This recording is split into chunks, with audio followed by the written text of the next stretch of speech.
How So are you?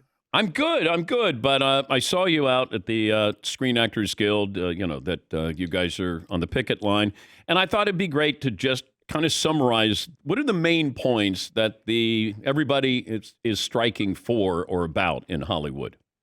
Well, there are several that we have significant distance between the actors and the AMTPP, which is the producers guild. So what we're looking at mostly is, of course, wage increases.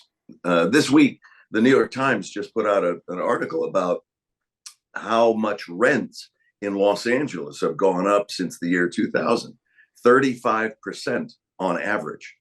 And yet wages have gone up only 6%. So it doesn't take a mathematician to realize it's untenable to go at that pace. So yes, we do need to catch up with our wages for the rank and file workers. On a broader, more macro point of view, we're looking at AI with that really problematic scenario. We've dealt with AI in many cases. At the grocery store, you have self checkout and things like that.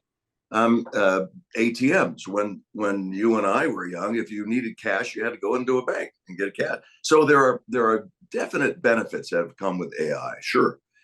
But when it takes the place of human beings in creating actual product, in my likeness and my voice, in constructing a story, a screenplay, a play, then you're usurping the humanity of it all.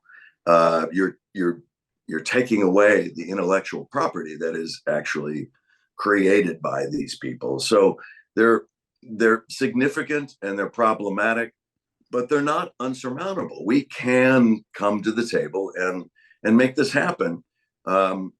Our leadership at SAG-AFTRA has presented that as a willingness from our part to meet with them at any time.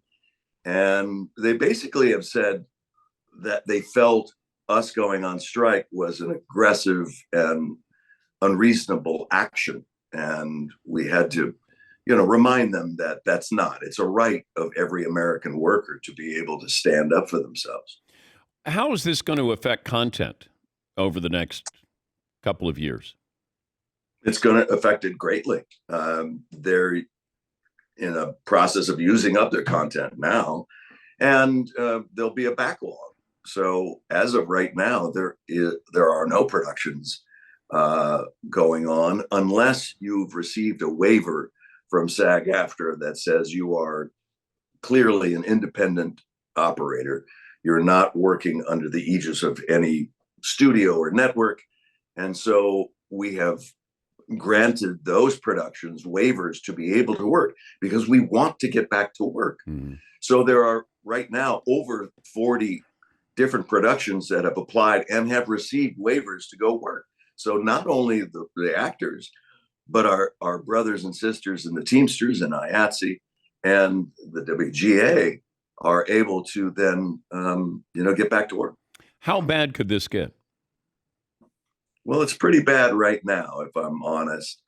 And there's been a lot of rancor and name calling and that sort of thing. And my whole goal is to try to get away from that. So when we were out there this Tuesday in Times Square, I noticed that